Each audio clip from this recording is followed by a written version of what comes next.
것은 우리는 물어봐야 되죠. 모르는 거 물어봐야 됩니다. 그래서 이제 우리 이제 끝나는 시간에 뭐 질의 토론 시간을 가지라고 그래가지고 이제 조금 제가 질의 토론 시간을 했는데 그때 이제 또 질문한 거 있으면 물어보시면 돼요.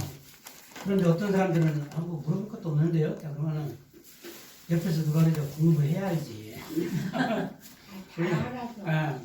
그래서 이제 다 알아서 질문하는 사람도 있지만서도 이제 질문을 해도 이제 몰라 모르면 질문을 좀 없는 거예요. 모르면 질문을 모르니까. 그래서 다니엘은 이 모든 일의 진상, 참 뜻을 물어봤어요. 그리고 해석을 듣습니다. 그래서 저도 이제 그 과거에 보면은 그 요한계시록이 너무 어려워가지고 매번 읽어도 무슨 말인지 몰라가지고 이게 뭐냐고 물어봤다고 혼나기만 했어요. 너무 그 지식적으로 알라고 하지 말라고. 그래서 본인이 모른다고 얘기했으면은 그 뭐라고 안 했을 텐데 완전 그래가지고 괜히 혼나기만 했거든요. 너무 지식적으로 예수님이 힘들어. 그래서 얘기를 해가지고. 근데 우리는 좀 궁금증은 가져야 돼요. 특별히 주의 중이면은 이게 뭐지? 근데 이제 똑같이 성경을 읽어도 전혀 궁금하지 않은 사람이 있더라고요. 그래서 읽으더라도 성경이니까 그런가 보다라고. 뭐 알아? 모르지. 근데 안 궁금해? 그냥 뭐 그런가 보지.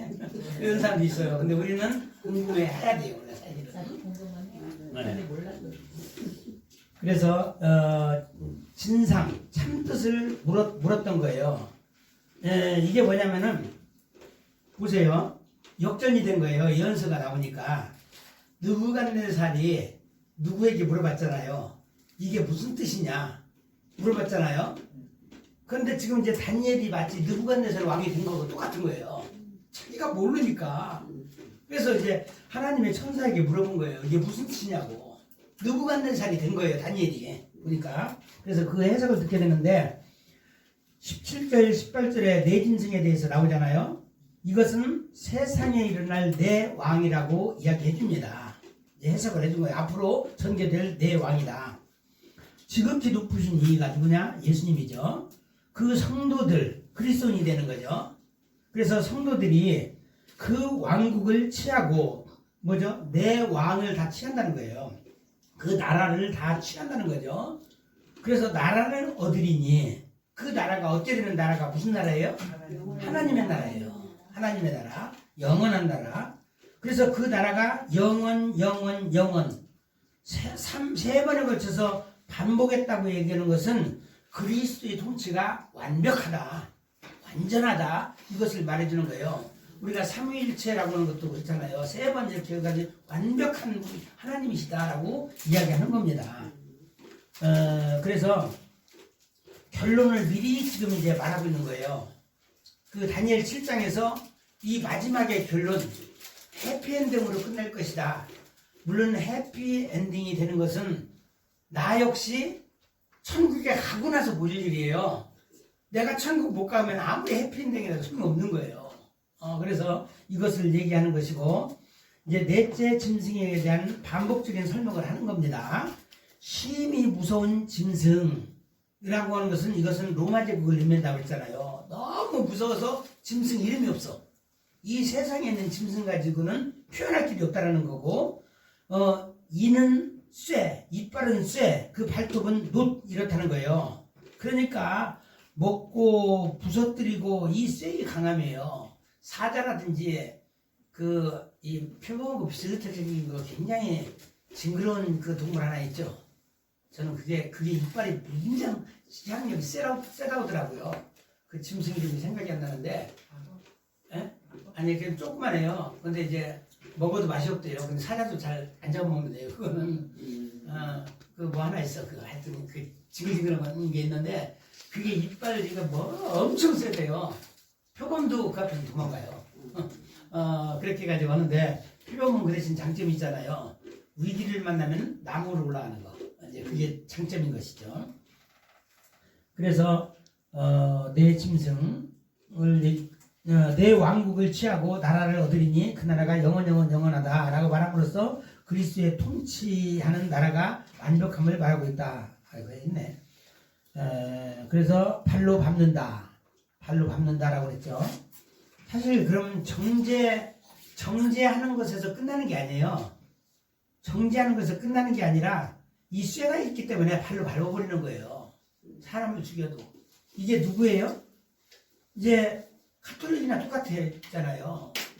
가톨릭의 역사를 한번 들어보신 분들은 얼마나 많이 살인이 많이 저질러졌어요. 겉으로는 천사인 척하지만 실제로 그 살인, 그 암살을 너무 많이 한 거예요. 지금까지도 마찬가지예요. 그게 정죄 후. 그래서 보세요. 지금 현재도 너무 힘들고 어렵다라고 하면 과거 시대에 태어났으면 행복했을까요? 만약에 노예로 태어났으면요, 그냥 사또가 그냥 얘 죽여가면 우리가 죽음당한 거예요. 아무리 비려도. 그 시대도 힘들었어요. 오늘날도 갑자기 그 시대로 들어가려니까 우리가 너무 힘들어가지고 그런 거잖아요. 갑자기 노예한테 자유를 주니까 지금은 이제 그 자유 때문에 살고 있는데 갑자기 올가매니까 막 열받는 거예요, 다들. 그러니까 자살도 오고 뭐도 오고 그런다는 거죠. 마지막 때도 지금 노예화 하려고 그러는 거예요. 노예화. 그리고 그 머리에는 열 뿔과 다른 뿔이 있다. 아까 설명드렸죠. 열 뿔은 열왕이고 다른 뿔은 작은 뿔이다. 그리고 다른 뿔에는 눈, 입이 있다. 이제 잘못 말씀드렸죠. 통찰하는, 관찰하는 눈. 이게 눈이 우리가 예수 그리스도의 눈을 가지고 있어서는 반짝반짝 빛나잖아요. 그래서 눈이 딱 이제 가지고 이제 스파크가 튀어지면은 그 사람이 돌아온단 말이에요. 그 빛을 받아서. 그런데 여기 있는 이 눈은 어떤 눈이에요? 사악한 눈이에요. 잡아먹는 눈이야. 잡아먹는 눈. 그러니까 그 말은 입에서 나오는 입이 뭐예요? 험악한 말이 나오는 거예요. 그 고삐 뿔리는 망하지. 우리는 말을 함부로 하면 안 되잖아요. 아무리 승질나도 입관소를 잘해야 되거든요. 승질난다고 너는 승질없는 나는 승질없는 줄 알아 해가지고 해버리면은 이제까지 쌓아놓은 것이 하루아침에 다 무너져 버려요. 죽고 사는 것에 이 혀의 권세 달렸다고 했잖아요. 우리가 말관수를 참 잘해야 됩니다. 사악한 말. 그 이스라엘은 입 때문에 망했어요. 광야 시대에도 입 때문에 망했잖아요. 그래서 원망하고 불평하고 또 대적하고 이런 것들 때문에 망하는 겁니다. 그리고 다섯 번째는 이 뿔이 뒤로 넘어가서 성도들과 싸워 이겼다라고 얘기해요. 성도들이 영적 육적 죽음을 갖다준 장본인들입니다. 이 넷째 짐승이. 그래서 로마 시대 얼마나 많은 사람들이 죽어요. 세상 사람도 많이 죽고 기독교인도 많이 죽었어요. 영적으로도 육적으로도. 그리고 이제 그 다음에는 항상 계신 이가 와서 누구예요? 전능하신 분. 만왕의 왕, 만주의 주 되시는 그 예수 그리스도를 의미하죠. 성도들의 원한을 갚아주신다. 우리는 절대 못 이긴다는 거예요. 우리 힘으로 싸우라고 생각하면 괜히 싸우다 다쳐요. 그냥 하나님 앞에 내려놓는 겁니다. 죽으면 죽으리라 하고 나갔을 때 우리를 불쌍히 여기셔서 내가 죽는 나는 죽었구나 생각하고 그냥 눈 감았는데 눈 떠보니까 다윗왕 같은 경우는 아무도 없는 거예요. 이런 역사가 있어요. 다 내려놓아야 이런 역사가 있는 겁니다. 세상 세력을 우리는 이길 수가 없어요. 그래서 성도들이 나라를 마지막 때가 이름에 성도들이 나라를 얻는다. 그 나라가 하나님 나라, 천년왕국인 거예요. 그 나라가 천년왕국. 그래서 이 천년왕국은 이 땅에서 이루어지는 나라예요. 이 땅에서. 그래서 지금 현재도 신학적으로 많이 알고 있다라고 하면서 잘난 체 많이 하는 사람들 중에서 천년왕국 얘기하게 되면은 천년왕국이라고 얘기하면 안 되지. 천국이라고 얘기해야지. 이렇게 얘기해요. 하여튼 그래서 이제 그런 사람하고 더 싸울 필요가 없으니까 천국 이렇게 저도 그냥 넘어가는 경우가 많거든요. 그리고 이제 넷째 짐승과 작은 뿔 환상 해설을 하도록 하겠습니다.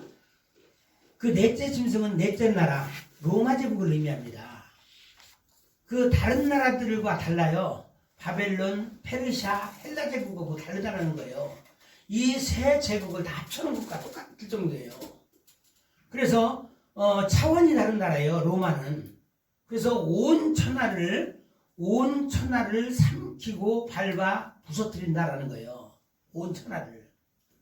그래서 다른 차원이라고 얘기하는 것은 로마를 보고 기절초풍한 사람이 있어요.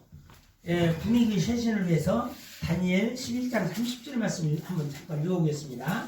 다니엘 11장 30절 말씀. 11절 30절 말씀을 같이 한번 읽어보도록 하겠습니다. 시작. 이는 기띔의 배들이 이르러 그를 칠 것입니다. 그가 낙심하고 돌아가며 거룩한 언약을 하나고 임의로 행하며 돌아가서는 거룩한 언약을 배반하는 자를 중히 여길 것이며, 여기서 얘기하는 것은 낙심했다는 거예요. 갑자기 한숨이 나왔던 거예요. 뭐를 보고? 기띔의 배들을 보고. 이게 지금 이제 적그리스도로 상징하는 그 셀루쿠스 그 왕조의 안티오코스 4세 이야기거든요. 에피파나스 이야기예요. 기띔의 배들을 보고. 왜냐하면 기띔의 배는 차원이 틀려요. 기띔의 배가 어디냐면은 당시에 마게도냐부터 이쪽에 있는 그러니까 로마잖아요. 로마 제국의 움직이는 배들을 보고 천만 낙심할 거예요. 끝나냐? 한숨 쉰 거죠. 왜냐면은 자기가 잔인하기로 아주 넷째가라면 서러운데 기쁨의 배를 순간에 갑자기 숨이 멎는 거예요. 여기는 얼마나 자기가 본 차원이 틀린 이런 악한 세력이거든요. 로마는. 그래서 이제 낙심은 차원이 틀리다는 얘기예요. 이 로마 제국은 잔인성, 조직성, 확장성이 뛰어나서 오랫동안 지배하는 나라라는 거예요. 오랫동안 지배했잖아요.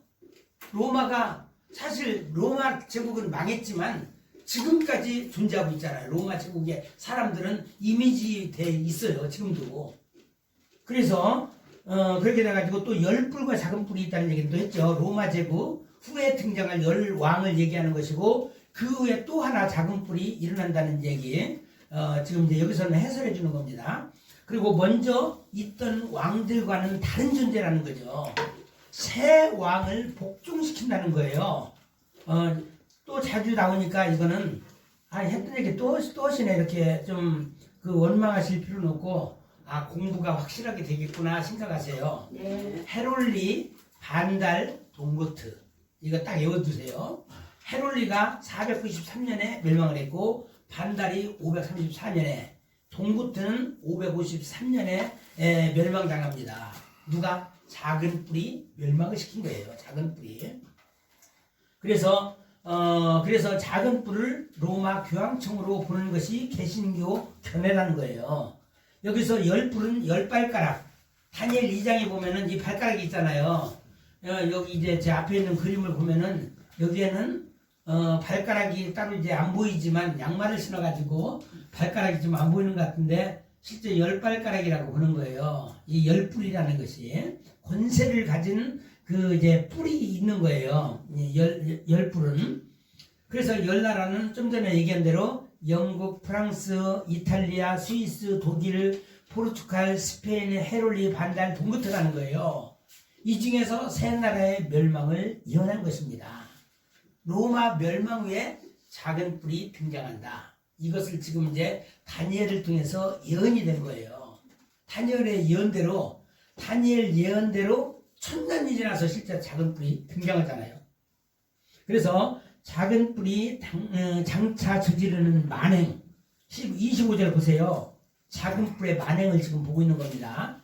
왜냐하면 이 짐승도 무섭지만 이 작은 뿔의 만행은 우리 하나님께서 넷째 짐승보다는 작은 뿔을 더 미워하셔요. 작은 뿔에 대해서 더 분노하시는 거예요. 왜냐하면 기독교를 핍박하고 있잖아요. 기독교의 가면을 쓰고 핍박하기 때문에 그러는 겁니다. 첫 번째 뭐예요? 지극히 높으신 이를 말로 대적하는 거예요. 말로. 하나님께 참남된 말을 한다는 거죠. 좀 전에 말씀드렸지만 우리는 아무리 뿔따구가 나도 선을 지켜야 돼요. 항상 교회에서나 주회종들이나 누구한테 선을 넘는 말을 하면 안 돼요. 물론 하나님 앞에도 마찬가지예요. 참남된 말을 하는도다. 그런 얘기 있잖아요. 자기네들이 참남된 말을 했고 예수님을 사람으로 보기 때문에 예수님이 하는 말을 참남된 말, 신성 모독의 말이라고 들은 거꾸로 뒤집어 씌우잖아요. 그랬는데 우리는 사실 하나님 앞에서 또 교회 앞에서 말을 함부로 하면 안 돼요. 경계를 넘는 순간에 위험에 직면하게 됩니다. 그리고 또 그 성도를 괴롭게 할 것이다. 누가? 백성들을 괴롭게 한다는 거죠. 이 이제 작은 뿌리, 그리스도 상징되는 인물이죠. 그리고 그가 때와 법을 변개코자 할 것이다. 고치고자 할 것이다. 그래서 법을 바꾸는 거예요. 그래서 제가 좀 친절하게 이제 법을 어떻게 바꿨는지 제가 표현을 해드렸어요. 2계명을 없애고 둘째 계명을 없애고 열째 계명을 둘로 나눈 거예요. 왜냐면 보세요. 우상을 만들지 말고 그것들을 섬기지 말라 그랬는데 이거를 넣자고 하니까 꺼림직한 거예요. 가톨릭에 우상이 얼마나 많아요. 그런데 이거를 없애버린 거예요. 그래서 1계명 하나이신 천주를 만유에 공경하여 모시고, 그리고 두 번째로는 천주의 거룩하신 이름을 불러 헌맹설을 말고, 딱 그랬잖아요. 우상이라는 말을 싹 빼버린 거예요. 자기가 좀 꺼림직하니까 뺀 거죠. 그리고 이제 안식일을 또 바꿨어. 원래 우리는 안식일을 성경에 나와 있는 걸 바꾸면 안 돼요. 함부로. 다만 안식일의 의미가 틀리다라는 것을 우리는 알고 있잖아요. 그런데 성경 자체를 안식일을 주일날 일요일을 지킬 것이며 라고 해가지고 왜 갑자기 일요일이 나왔을까요? 그들은 태양신을 섬기잖아요. 태양신. 그래서 누구죠? 콘스탄티누플 황제가 태양의 아들 그러잖아요. 태양의 아들. 그렇기 때문에 이 주일로 바꾼 거, 일요일로 바꾼 거예요. 가톨릭에서. 그리고 이제 이렇게 쭉 나오다가 10번째 나와 있는 것은 우리가 10번째 계명은 뭐예요? 내 의세 아내나 소유를 탐하지 말라. 그런데 그걸 중론하는 거예요. 아내를 탐하지 말고 또 재물을 탐내지 말라. 이렇게 바꾼 거예요. 대책이 한 거죠. 아유 속보여. 그런데 보세요. 실제 속보이는 건 뭐냐면은 이것을 이렇게 만들어 놓고 교황, 사제들부터 이거 다 어겼어요. 도둑질 많이 하죠. 살인 많이 하죠. 남의 아내 뺏기도 하고 아주 그냥. 그래서 이제 그 처녀들 저기 해가지고 고아원이 왜 많은지 아세요? 양로는 없잖아. 그러니까 수녀들하고 어떻게 해가지고 애가 생기니까 고아원을 만든 거야. 그리고 그 이미지 세탁을 하잖아요. 우리는 고아들을 잘 섬긴다라고 이미지 세탁을 하는 거예요. 우리 하나님께서 보셨을 때는 파렴치범인 거예요. 이제 다 어기는 그런 사람들인 거예요. 그리고 네 번째는 뭐예요? 성도들은 그의 손에 붙임받아 한때 두때 반때를 지낼 것이다. 이건 역사 속에서도 그래요.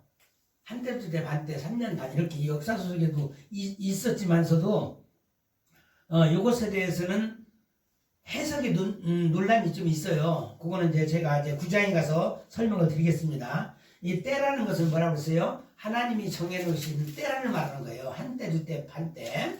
그래서 앞에는 1260일, 전 3년 반은 1260일로 이렇게 딱 되지만 후 3년 반은 1290일이에요.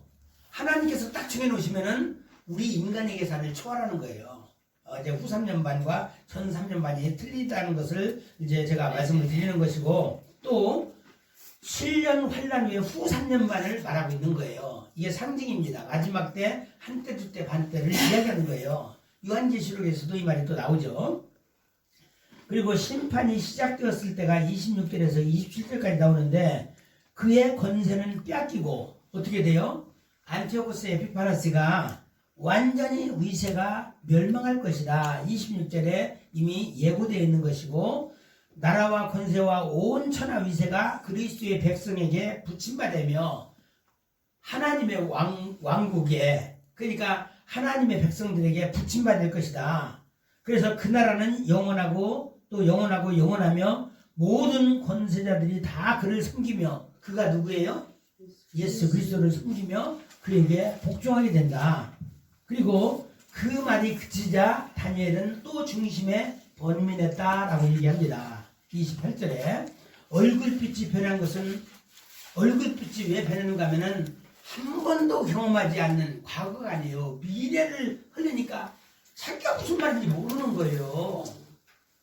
사실 보세요. 수학은 어떤 사람이 잘 풀어요? 이해가 되는 사람이 잘 풀잖아요, 수학은. 그러니까 암기를 잘 한다고 해서 되는 게 아니야. 그래서 한때 제가 제 이제 애 중에서 어떤 애가 머리가 좀 좋아요. 그래서 수학을 내가 어디 이제 과거에 중학교 때 어디 갔다 오면서 그 문제를 딱 냈거든요.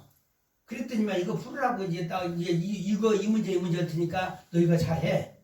그래서 갔다 와서 문제를 딱 풀었더니 도시 하나 안 풀리고 잘 풀더라고. 그래서 잘했어 라고 얘기했는데 나중에 숫자를 맞춰서 니까 하나도 모르는 거예요. 그래서 이실직고 얘기하더라고요. 애웠다고. 수학은 애워서 될 일이 아니거든요. 이 하나님의 말씀도 애운다고 될 일이 아니에요. 이게 이해가 돼야 이제 또 애워지는 것도 잘 애워져요.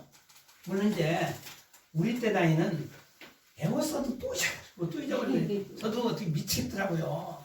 어제도 강의하다가 막 어디 하는데 몇 장 하는데 갑자기 생각이 안 나니까 외웠던 것이 생각이 안 나요. 그래가지고 그런데 우리 알려주더라고요. 검색을 해가지고 그런 것처럼 어쨌든 간에 우리는 이해가 돼야 돼요. 다니엘이 이해가 안 되니까 머릿속이 하얘지는 거예요. 미래 사건이기 때문에. 그래서 우리 주님께서 뭐라고 말했어요? 마음의 간직함으로 간직해야 되잖아요. 마음에 간직하라고 했어요. 머릿속에 간직하라고 하지 않았어요. 머리 신앙인 사람들은 늘 싸워요. 다퉈요. 왜냐하면 마음으로 우리가 하나님의 말씀 받아들였을 때는 어떻게 돼요? 용서가 되는 거예요. 용서가. 그래서 마음의 간직함으로 이 다니엘서의 기록을 남겨둔 것으로 이렇게 보이는 겁니다. 다니엘 8장 좀 하는 데까지 하고 제가 넘어가도록 하겠습니다. 순념소와 수양과 순념소 한 장을 보게 됩니다. 이것은 이제 그 다음 시대로 지나간 것을 말하고 있어요. 다시 말해서 이제는 바벨론은 끝나고 메데파사 페르시아 제국과 헬라 제국에 대해서 설명하고 있는 내용이 순양과 순념소 환상입니다. 이렇게 얘기하고 벨사살 왕 3년에 본 환상. 저는 벨사살 왕이 우리 5장에 봤을 때는 그 왕으로 등극하자마자 금방 죽은 줄 알았어요. 그런데 여기 다니엘 8장을 보니까 벨사살 왕 3년이라고 얘기한 거예요. 꽤 오래 버텼어요. 보니까. 그런데 언제 벨사살 왕이 멸망당했느냐? 뭐죠? 1000명의 사람을 초청해가지고 잔치를 베푼 거예요. 하나님을 위해서 잔치를 베푼 게 아니라 사람을 위해서 자기를 위해서 잔치를 베푼 거예요. 우리는 나를 위해서 잔치를 베풀었다가는 큰일 납니다. 주의 종은 절대적으로 하나님을 향해서 우리 이제 솔로몬은 그렇게 나중에 좀 과정이 좀 안 좋긴 하지만 그도 1000번제를 드린 사람이에요. 1000 그 번제물을 가지고 하나님 앞에 제물을 쌓고 하나님께 번제사를 드렸고 영광 돌린 사람이에요. 그런데 벨사살은 지가 뭐라고 하나님의 창고에 있는 그릇들을 다 가져와가지고 그거 가지고 슬퍼 먹고 놀았잖아요. 그러니까 10발가락이 나온 거예요. 그 10발가락이 손가락이 딱 나와가지고 뭐라고 써있죠? 메네메네 대겔 우바르신 세웠다 그다음에 뭐죠? 달아보았다 나뉘었다 그러잖아요. 메네메네 대겔 우바르신. 그러니까 기절 초풍한 거예요. 손가락이 나올 사람한테 나와야 되는데 죄 지은 사람한테 손가락이 나왔다면 너 죽었다. 끝났다 이 얘기예요. 결국은 그 사건 이후에 벨사살은 그 다음날 죽게 됩니다. 그러니까 우리는 이제 선을 넘으면 안 돼.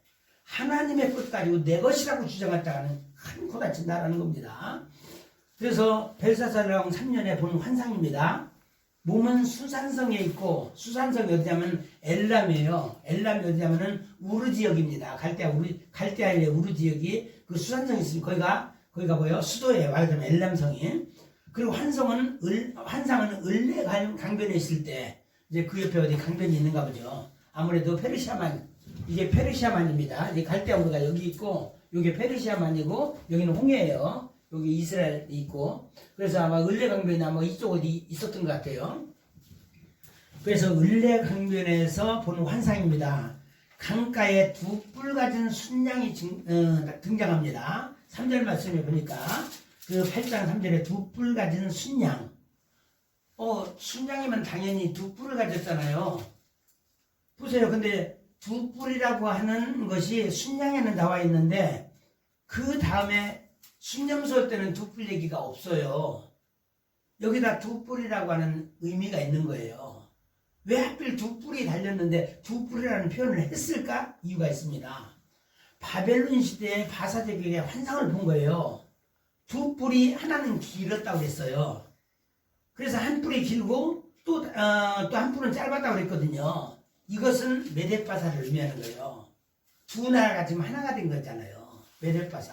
그래서 이것을 두 뿔 가진 순양이다 이렇게 표현한 겁니다. 그래서 그 일화를 보니까 제가 조금 써놨습니다. 메디아의 왕, 메디아의 그 왕이 있어요. 그 사람이 아스티아게스라고 하는 사람이 아스티아게스라고 하는 왕입니다. 메디아의 왕입니다. 그런데 그 왕에게는 아들들도 있었지만 딸이 있었어요. 딸이 만단이라고 하는 공주가 있었습니다. 그래서 어느 날 꿈을 꿨다고 그랬잖아요. 꿈 이야기는 제가 다음 주에 또 한번 할 예정이니까 꿈을 꿨다고 그랬잖아요. 꿈을 보니까 자기 딸이 태어난 아이가 이 메디아를 집어삼킨다는 이런 그 해석이 나온 거예요. 그러자마자 큰일 났다. 아들이 왕위를 물려받아야 되는데 딸의 혈통에서 왕위가 나면 반역이잖아요. 반역. 이 땅에 반역이 일어난 것이다라고 해서 만다네를 저 페르시아 변방으로 시집 보냈어요. 캄베사스 4세 캄베사스에게 시집을 보냈어요. 이게 바벨론이 이쪽이에요. 바벨론이 이쪽이요. 바벨론이 이쪽이고 페르시아는 변방이 요만했어요. 그 당시에. 이러다가 여기서 시집을 보낸 거예요. 코딱지만한 땅. 물론 이거보다는 이게 더 크지만 그래도 이 페르시아 그 이제 조그만한 곳으로 변방 지방 왕 정도 되는데요. 이리로 시집 보낸 거예요. 그런데 거기 나와 있다시피 그 공주가 낳은 아들이 누구냐면 고레스예요. 고레스도 몇 차례 죽이려고 했는데 안 돼요. 하나님이 허락하려면 안 되는 거예요. 이 고레스로 비록 짐승이지만 이스라엘을 위해서 큰 일을 한 사람이에요. 그래서 이 고레스였고 정복 과정에서 연속적인 승리를 거둠으로 인해서 고레스가 메대를 병합하게 됩니다. 얼마나 그 세력이 큰지 결국은 이 페르시아가 이거를 다 병합하게 되고 여기도 병합하고 여기도 이제 다 병합하게 되는 거예요. 페르시아가. 그러니까 그 당시에는 바벨론이 요만했겠죠 아마. 그런데 워낙 큰 세력이 되다 보니까 그냥 항복 안 하게 되면 어떻게 돼요? 죽죠. 그래서 아스티아게스 왕도 어렸을 때 고레스가 자기 아들인 자기 손주인지 알았는데 죽이려고도 했는데 차마 죽일 수가 없었어요. 알았는데 너무 똑똑하고 귀염둥이고 말도 잘 듣고 아주 지혜롭고 그러니까 죽일 수가 없었던 거예요. 그런데 실제적으로 막 일이 다 나라 삼켜버린 거예요. 그러니까 이때 와서는 어떻게 해요? 해명할 수밖에. 그래서 이 자기 할아버지 아스티아게스를 죽일 수 있었어요. 그런데 예정을 생각해서 저기 이쪽에 흑해가 있고 이쪽에 카스피해가 있잖아요. 카스피해 쪽에 쪽으로 귀양 보냈어요. 거기서 평생 먹고 살게 해줄 테니까 잘 지내세요. 근데 대우를 해줬습니다. 그리고 그 아들이 누구예요? 그 아들이 또 왕이 되는 겁니다. 그거에 대해서 또 설명드리겠습니다. 그 아들이 누군가 하면은 아니요 병합하고 페르시아 제국이었다 그러죠. 나중에 나는 것이 길었다. 내가 이거 어디까지 했지? 그래서 메대왕 다리오가 나와요. 메대왕 다리오. 이것은 아스티아게스의 아들로 보고 있는 거예요. 그런데 여기서는 다리오라고 메대 사람 다리오라고 소개하고 있잖아요. 이것은 1차적으로 539년에 539년에 일단 물려준 상황이거든요. 539년 바벨론이 멸망당하거든요. 그러면서 고레스가 뺏는 거예요. 사실 이제 다 뺏은 거예요. 왜냐하면 그 당시에 전 세계 판도를 지금 이제 고레스가 흔들고 있는데 지고 있을 수가 없는 거예요. 여기 페르시아가 지고 있을 페르시아라고 그랬고 뭐라고 말해야 되나? 바벨론이 가져갈 수가 없는 거예요. 이러다 보니까 결국은 어떻게 돼요? 메대 왕 다리오가 그 아들이에요. 시악사레스 2세를 보고 있거든요. 삼촌뻘이고 여긴 조카뻘이에요. 고레스는. 그래서 왕권을 쥐었지만 정복 과정에서 승승장구한 고레스가 식권을 거머쥔 거예요. 그러니까 결국은 생일 선물로인가 뭐 만났을 때 무슨 선물로다가 자기 왕권을 넘겨주잖아요. 넘겨주지 않으면 자기가 죽잖아. 그러니까 스스로 자기 사위한테 다 넘겨준 거예요. 그래서 그냥 싸우지 않고 메대를 정복한 거죠. 바빌론 정복하면서 다 정복한 겁니다. 그렇게 된 것이고 또 그 순양이 서쪽, 북쪽, 남쪽을 향해 갔으나 당할 짐승이 없었어요. 이 순양이 얼마나 거대했으면 바사 동쪽 엘람 부근에서 발원하여 서쪽 어디요? 바벨론, 그 다음에 시리아, 수아시아, 남쪽으로는 이집트, 북쪽으로는 알메니아, 카스피의 주변 국가까지 다 향해서 공격했다는 거예요. 그러니까 얼마나 막강했는지. 그래서 여기 이제 카스피에 있는 쪽 여기도 다 점령한 거예요. 이쪽까지. 그래서 점령한 이쪽에다가 자기 그 할아버지를 좀 여기다 모신 거죠. 귀양 보냈지만은 그래도 죽이지 않고 잘 살려준 겁니다. 나름대로는 예의를 다한 겁니다. 그래서 그것을 당할 짐승은 그 손에서 구할 자가 없었어요. 그래서 바사 제국은 원하는 대로, 이 페르시아 제국은 원하는 대로 행하여 갔다, 강해졌다. 이게 하나님의 허락이 있었기 때문에 가는 겁니다. 그리고 두 번째 그 괴물이에요. 첫 번째 괴물은 그 순양이었고 두 번째 괴물은 순념소입니다. 그래서 한 순념소가 5절에서 8절까지 소개되고 있잖아요. 이게 헬라 제국입니다. 서쪽에서 온 순념소와 또 이제 염소의 두 눈 사이에서 현저한 뿔이 있다. 아까는 그 위에 있는 뿔이 있잖아요. 왜 눈 사이에서 뿔이 생겨요? 눈 사이에서 현저한 뿔이 나오는 거예요. 괴물이죠. 괴물이에요. 그러니까 헬라 제국을 의미하거든요. 그리스 제국. 다니엘 7장의 내용을 다시 한번 이제 구체적으로 알려주는 거예요.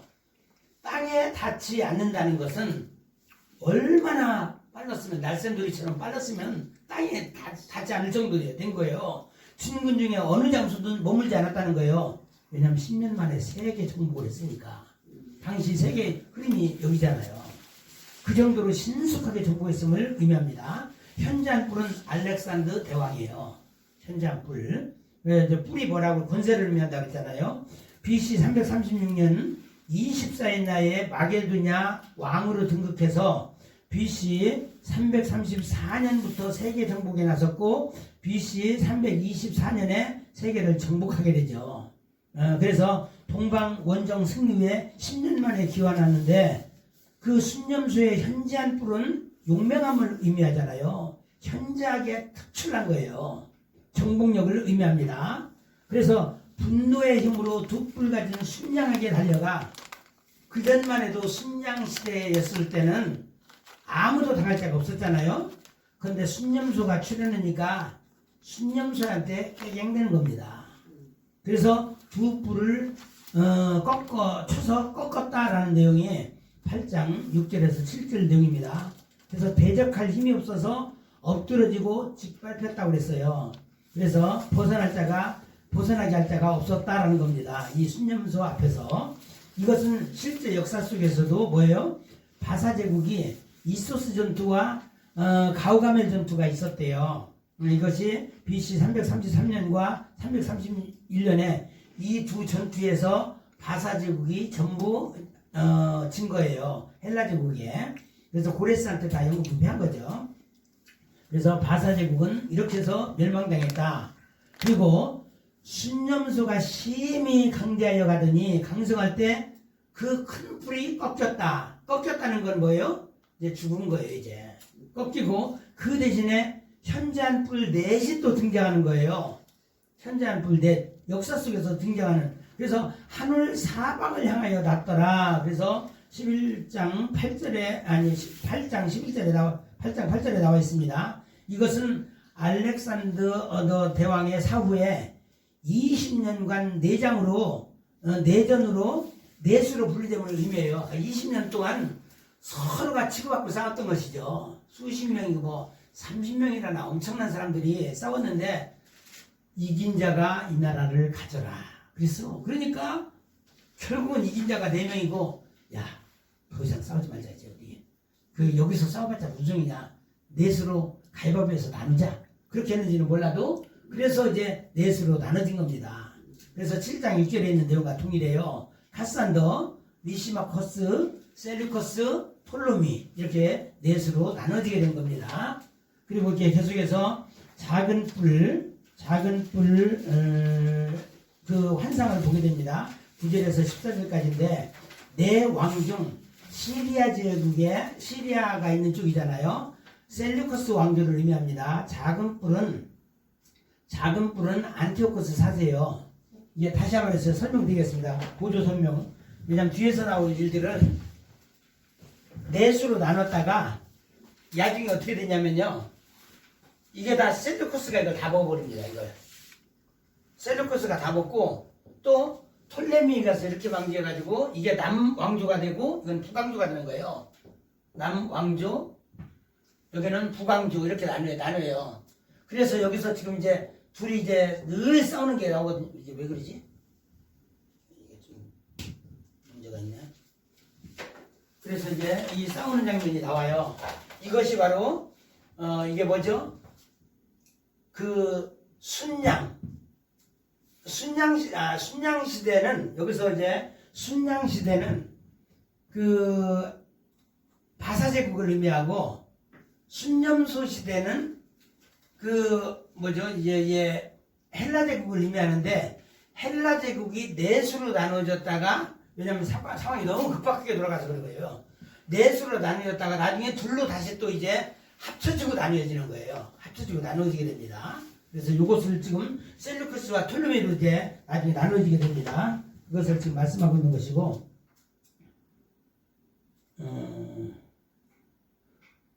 그래서 작은 뿔, 그 셀루코스 왕조에서 나오는 작은 뿔이에요. 이게 안티오코스 4세입니다. 악하기로 명성이 자제한 거예요. 적그리스도로 예표되는 인물입니다. 안티오코스 에피파네스는 여러분들이 좀 애워둘 필요가 있어요. 역사 속에서 굉장히 사악했던 적그리스도로 상징되는 인물 하면은 안티오코스 4세라고도 얘기하고 원래 이름은 에피파네스예요. 그런데 이제 누구 왕, 다윗 왕조, 무슨 왕조 할 때 이 안티오코스 저기가 나오는 거죠. 안티오코스 에피파네스를 말합니다. 175년부터 163년까지 그 4년이라고도 얘기하고 그건 약간 애매합니다. 남쪽, 동쪽 그리고 영화로운 땅을 향해서 힘이 커진다라는 거예요. 이 에피파네스가 아주 그냥 나쁜 왕이면서 사기치는데 아주 선수예요. 또 이제 이 아까 이제 입벌구의 천재예요. 이 에피파네스가. 그러다 보니까 거기에 쏟는 사람들이 굉장히 많은 거예요. 남쪽, 동쪽, 영화로운 땅. 남쪽은 뭐예요?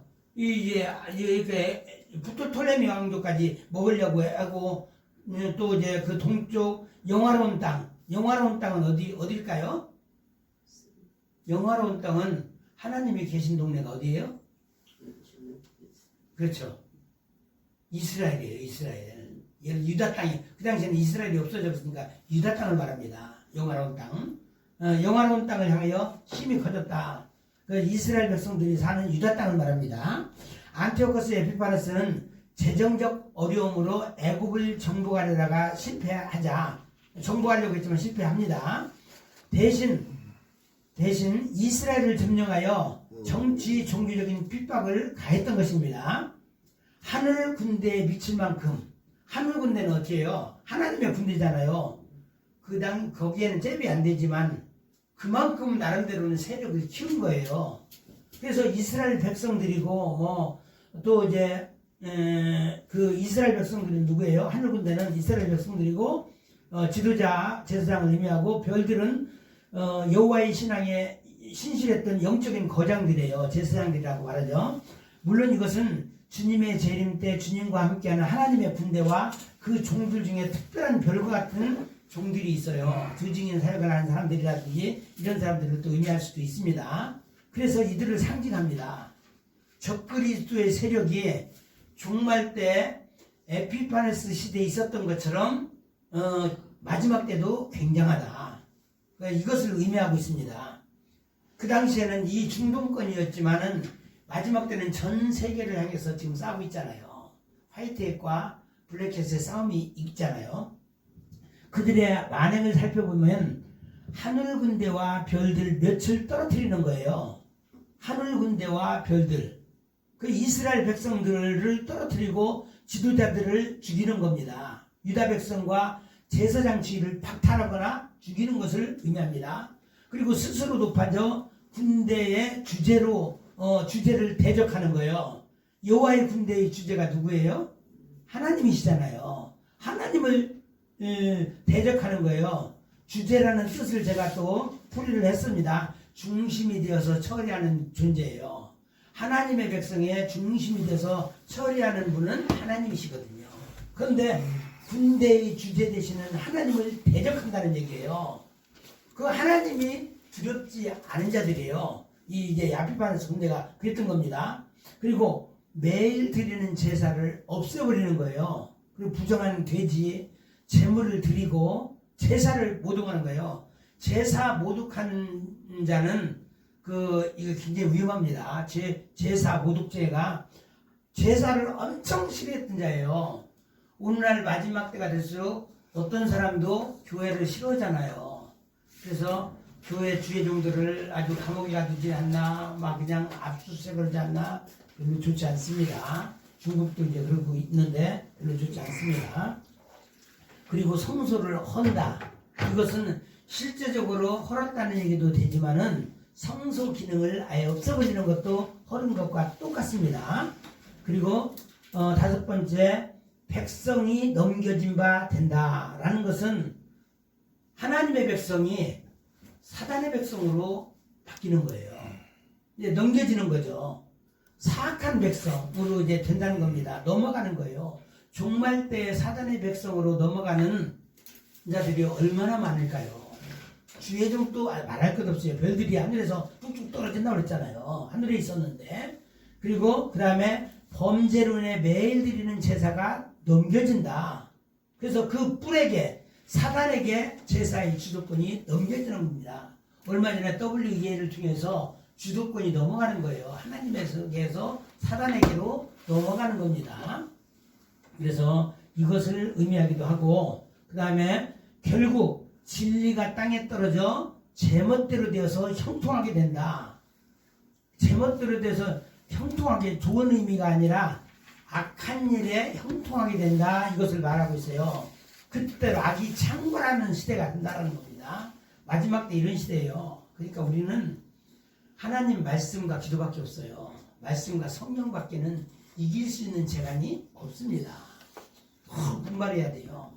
그래서 사실 이것을 가르치는 데도 없어요. 우리가 접할 수 있는 데가 많지가 않습니다. 비슷하게 성경 공부는 계시록은 것도 유튜브에 나와 있긴 하지만은 사실 이게 틀려요. 저도 이제 우리 스승으로부터 받은 이런 것이 있기 때문에 하겠지만서도 그때서부터 연구를 또 많이 했었어요. 그러다가 딱 보니까 꽂히더라고요.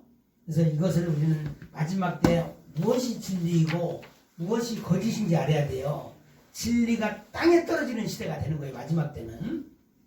그리고 13절 말씀에 보니까 거룩한 이들이 대화하는 장면이 나옵니다. 8장 13절에 보니까 한번 13절에 같이 읽어보겠습니다. 8장 13절 시작. 내가 들은즉 거룩한 자가 말하더니 다른 거룩한 자가 그 말하는 자에게 묻되 이상에 나타나는 매일 드리는 제사와 망하게 하는 죄악에 대한 일과 성소와 백성이 내어준 바 되며 짓밟힐 일이 어느 때까지 이를꼬 하매 여기에서 나오는 것이 2300 주야가 나옵니다. 2300 주야. 그래서 이건 천사들 간의 대화예요. 왜냐면은 거룩한 보세요. 여기서 거룩한 자가 있는데 또 다른 거룩한 자가 또 있잖아요. 거룩한 자들끼리 천사들끼리 지금 말하는 장면이 나오는 것입니다. 천사들끼리. 그래서 여기 보니까 매일 드리는 제사를 없앤다. 희생제물을 없애는 거예요. 마지막 때가 될수록 뭐 11조를 안 해도 된다. 뭐 여러 가지 우리는 제물이 지금 제물이 내가 11조 제물이 되어서 드리는 건데 이거 바칠 필요가 없다라는 것으로 말하는 사람들이 많더라고요. 그러면은 과거처럼 번제물을 드리던가 아니잖아. 그럼 번제물이 되려면 누가 돼요? 내가 죽어야 되는데 내가 죽어야 되면 안 되잖아. 그 죽는 거 대신에 11조를 드리라고 얘기하는데 이건 나를 표현되는 거예요. 물질이 아니라 나 대신 번제물이 드리는데 이거 희생제물을 없애버리잖아요. 이런 시대가 되고 있습니다. 그리고 망하게 하는 죄악에 대한 일이에요. 망하게 대한 죄악. 파멸을 이건 뭐예요? 파멸을 불러오는 죄악이에요. 똑같은 죄를 지어도 사실 사람한테 지은 것은 우리 하나님께서 분노 안 해요. 그런데 특별히 하나님의 종이나 하나님의 백성은 망하게 하잖아요. 이것은 우리 주님이 이것은 못 참지 하게 되면은 재미없어요. 그 다음부터는. 그래서 파멸을 불러오는 반역이라든지 황폐하게 하는 유다의 그 범죄, 유다의 범죄. 보세요. 사람이 아이성 쪽으로 붙게 되면 어떻게 해요? 점점 내가 황폐해지는 거예요. 황폐해질 수밖에 없습니다. 세상 거 좋아해 보세요.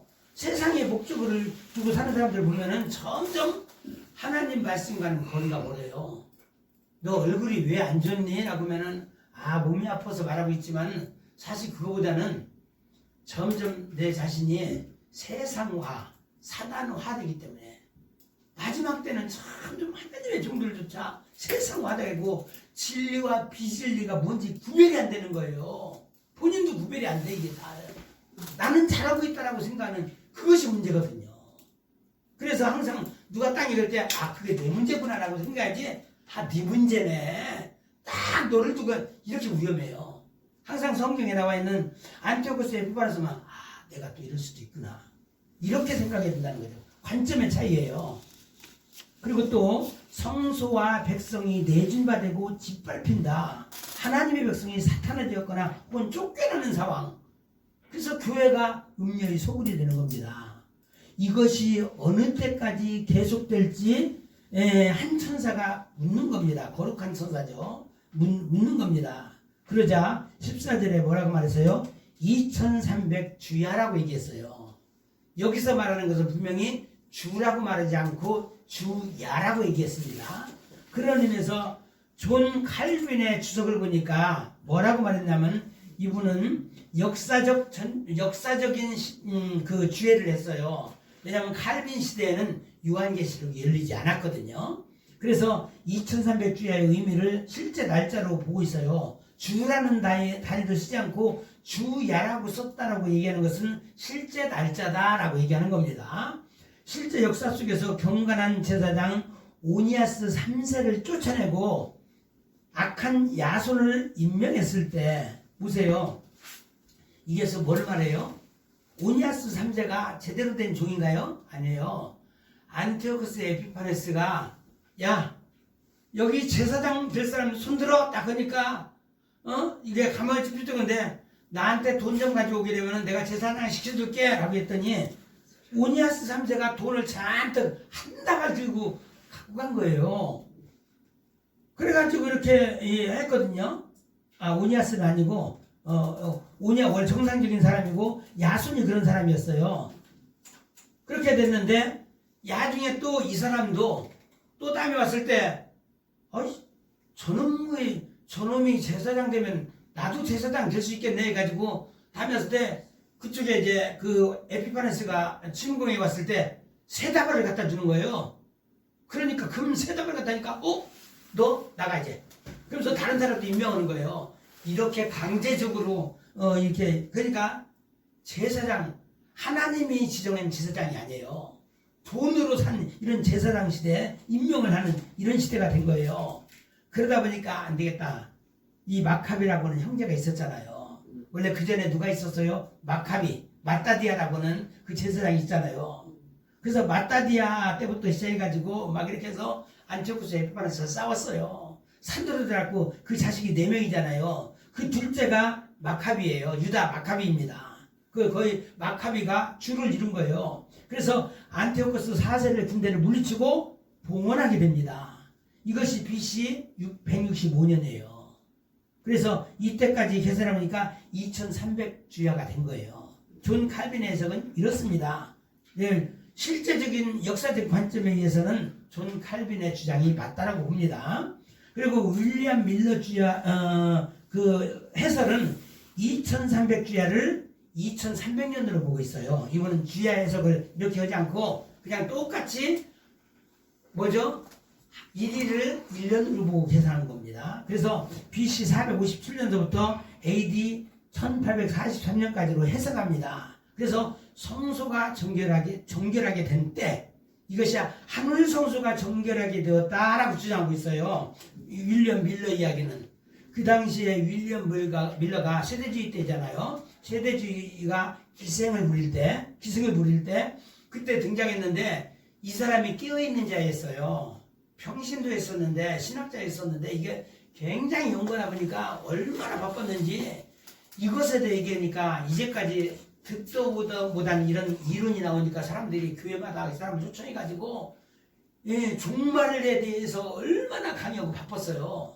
그리고 그 당시에는 윌리엄 밀러의 학설이 맞다고 주장한 거예요. 2300주야가 맞다고 주장했어요. 근데 지금 시대는 또 틀려요. 정한 때 끝에 관한 주장이 있거든요. 후 3년 반 후로부터, 왜냐면 다니엘서에 있는 기록을 중심으로 얘기한 거예요. 저 12장에 나와 있는 내용입니다. 1335일이 될 때까지 기다렸다가 이 말이 나오잖아요. 12장 보면 이 말이 나옵니다. 그래서 2300일이 될 때라고 얘기하니까 계산이 좀 복잡해요. 제가 계산을 해봤거든요. 1335일이 하니까 후 3년 반이 원래는 인간으로 따지면 1260일이고 또 30일 기다리라는 얘기가 있어요. 거기에 30일 플러스 대접장을 45일로 잡아가지고 이게 1335일이에요. 그러면은 이것이 끝나고 965일이 있어요. 전쟁 후에 회복기간을 본 거예요. 그래서 2300일이 지나면 천년왕국이 도래된다. 나름대로는 이것이 맞다라는 생각이 들잖아요. 이런 주장을 했고 최근에 메시아닉주에서 나온 주장은 그게 아니다라는 거예요. 왜냐면은 여기에 12장 그 마지막에 보니까 반드시 어떤 날 12장 12절에 보니까 1335일까지라 이르는 그 사람은 복이 있으리라. 그래서 평안히 쉬다가 끝날에는 그 업을 누리다 라고 해서 복이 있고 누릴 수 있는 때가 1335일 가면 끝난다는 얘기예요. 그걸로 봤을 때는 이미 7년 환란 중서부터 실제 하나님이 정하신 때가 시작됐다는 얘기예요. 그래서 1335일 됐을 때 끝난다. 이래서 2300주야로 해석하고 있는 사람이 요즘에 최근 나타난 견해예요. 그 시작점이 언제라는 것은 몰라요, 우리도. 그래서 나중엔 알겠죠? 그래서 8장 14절 말씀, 성소가 정결하게 될 때, 그리고 다니엘 12장 12절 13절에는 복이 있어 그 몫을 누리게 될 때라고 이야기하고 있는 겁니다. 그래서 여기까지 하고 우리 다니엘서는 마치고 오늘 그 해설 그 내용을 제가 이제 나눠드린 거 있나요? 이것만 나눠드렸나요? 네. 잠깐만요.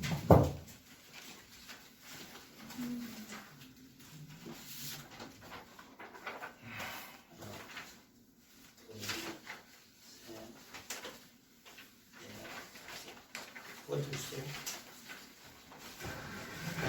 이제 주면 좋겠다 싶어가지고 제가 또 왜냐 했는데 오타도 있지만 옛날에 강의했던 내용하고 지금하고 좀 업데이트가 된 게 있더라고요.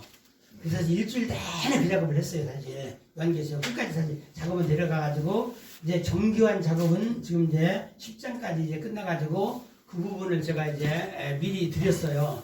이제 그걸 이제 보고 이제 공부할 수 있도록 하기 위해서 보냈는데 그 다니엘서 7장에 보니까 첫 번째 질문이 뭐였죠? 그 다니엘이 본 네 짐승의 역사적인 예언과 느부갓네살의 첫 번째 꿈 거의 연관지어서 설명해 보시오라고 얘기했어요. 첫 번째 내용 좀 간단하죠? 그래서 다니엘이 본 짐승 그 7장에 나오는 짐승 네 짐승이 있었잖아요. 그래서 이것은 여기에서 봤을 때 예언과 역사 사건 둘 다 적어보죠. 느부갓네살의 꿈 사건과 예언이네요. 사건과 예언 이것을 연관시켜서 설명해 볼 수 있겠죠. 쉽죠, 굉장히. 좀 전에 배웠는데 기억이 안 나. 제가 설명 다 해드렸는데. 그러니까 아이고 참. 느부갓네살 꿈에서는 뭐가 나타났죠? 거대한 신상. 예, 금운동철이 나타났잖아요. 그리고 철가지력도 있었고 그 이웃에도 나왔지만 그래서 느부갓네살의 첫 번째 꿈에서는 금운동철이 나타났어요. 그랬고 또 여기 네 짐승에서는 네 짐승이 누구예요? 첫 번째 짐승은 사자. 사자인데 또 날개가 이제 독수리 같은 날개도 또 있었어요. 두 번째 짐승은 뭐 있었죠? 앞에 보면 나중이고. 곰 같은. 그렇죠, 곰. 한 발을 들었다고 그랬죠. 곰. 그리고 세 번째 짐승은 표범. 네 번째는 짐승 이름이 없죠. 무서운 짐승이에요. 그냥 무서운 짐승. 강하고 무서운 짐승입니다. 그래서 이것이 바로 이제 우리 역사적으로서는 어느 제국을 의미한다 그랬죠? 첫 번째 짐승은 바벨론 제국, 두 번째 제국은 메데바사인데 우리는 이제 메데바사라기보다는 페르시아 제국 혹은 바사 제국이라고 얘기하면 됩니다. 세 번째로는 헬라 제국, 그리고 마지막은 로마 제국이죠. 그래서 여기에 있는데 문제는 여기에서도 그 네 짐승에서는 그 외에 작은 뿔이 나오잖아요. 작은 뿔이 나오고 뭐 열뿔 나오고 작은 뿔 나오고 아주 복잡하게 우리 인간이 봤을 때는 굉장히 복잡한 일이 일어날 것처럼 보여지잖아요. 그런데 마찬가지야. 느부갓네살 꿈에서도 철과 진흙이 있는 거예요. 문제는 거기 진흙이 문제야. 진흙이 이 세계를 제패하려고 하는 입장에서는 진흙이 문제인 거예요. 그런데 진흙이 누구예요? 사실은요? 예수 믿는 사람이야. 하나님의 백성들이고 하나님의 종들이에요. 문제는 진흙을 파괴시키면 어떻게 돼요? 다 멸망돼. 다 그 금신상이 다 멸망당해요. 그런 것처럼 여기도 이제 작은 뿔 얘기가 나오는데 아주 이제 그래서 지금 이 복잡한 상황. 그래서 2장과 7장은 굉장히 연관이 되어 있다. 근데 뒤에 가서 이 작은 뿔과 또 이제 철과 진흙 이것도 좀 뭔가 모르게 그 속에서 비밀이 숨겨져 있다. 하나님의 비밀이 담겨져 있는 거예요. 이것은 아무도 잘 모릅니다. 그리고 두 번째 질문이 있습니다. 열뿔과 작은 뿔에 대해서 여러분들의 의견을 말해보시오 라고 그랬어요. 이것은 이제 8절에 나와 있는 내용과 또 연관시켜 볼 수가 있고 또 23, 28절에 나와 있는 그 해설 부분도 연관시켜서 열뿔과 작은 뿔에 대해서 여러분들은 어떤 의견을 가지고 있는지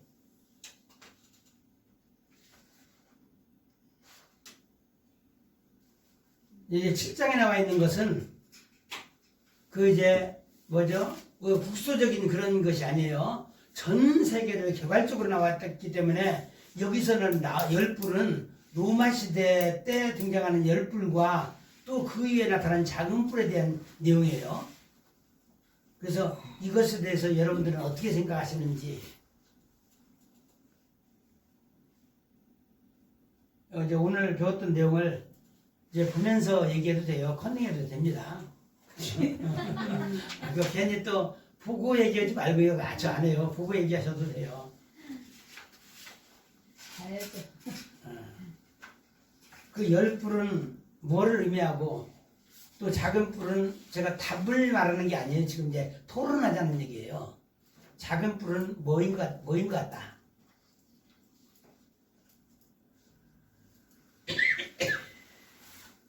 팔짱 얘기가 아니고 안티오쿠스 에피파네스 그 얘기는 8장에 나온 거니까 그건 빼고 이건 이제 7장에 있는 내용으로 설명하시라는 겁니다. 작은 불은 로마 교황권을 예, 얘기하는 거고 또 10뿔은 불은 조금 나고 그래서 그래서 열국 왕들이 누구일까요? 예로. 여기 이제 괴롭혔던 사람 네. 이라고 주장한 사람도 있어요. 그런데 여러분들의 의견은 이 로마 시대 때 기독교를 받게 했던 그 자들 그 사람을 말할까요? 아니면은 그냥 그 당시에 있었던 지역적으로 있는 그 10뿔 왜냐면 로마 자체가 그렇게 나눠져 있거든요. 이것을 의미하는지 그래서 지역적인 것을 말한다면 그것에 대한 여러분들의 타당성을 얘기하시고 또 이제 열왕 기독교를 받게 했던 뭐 이상한 사람들 그래서 그런 사람이라고 주장했을 때는 이것이 맞다라고 생각하는 타당한 그 얘기를 해보시라는 거예요. 그러니까 이 10불에서 이제 나라적으로 볼 때 뭐 영국, 프랑스, 독일 막 이런 나라들이 나오잖아요. 예. 근데 보면 이때가 다 기독교인들 다 박해했어요. 영국은 십자군 전쟁이니 뭐 이런 그런 거를 얘기하면서 기독교인들을 외래 뭐 박해를 했고 죽였고 막 이런 일들이 그러니까 이제 이 모든 게 다 적그리스도들이 가장 다른 모양들로 그렇게 나타난 것 같아요. 그냥 10뿔이 예, 다 그리고 지금도 난 이거 아까 보면서 지금 이제 중국이 붕괴를 하려고 하잖아요. 중국이. 근데 중국이 붕괴를 하게 되면은 정말 10지역으로 다 나눠지잖아요. 몽골이니 뭐 이제 이쪽 다 해서. 그래서 그게 다시 이렇게 돌아가는 것 같아. 이 역사가 수레바퀴 안에서 그냥 다 돌아가고 있다. 하나님의 섭리 안에서 그냥 이 시대에 이게 한 번으로 끝나는 게 아니라 계속 뭉쳤다. 더 큰 세력이 뭉쳤다. 또 부서졌다. 또 막 이게 이거는 끄셔도 돼요. 그냥 아이고 죄송합니다. 괜찮아요. 있었어요. 괜찮아요. 그렇게 그냥 계속 돌아가는 거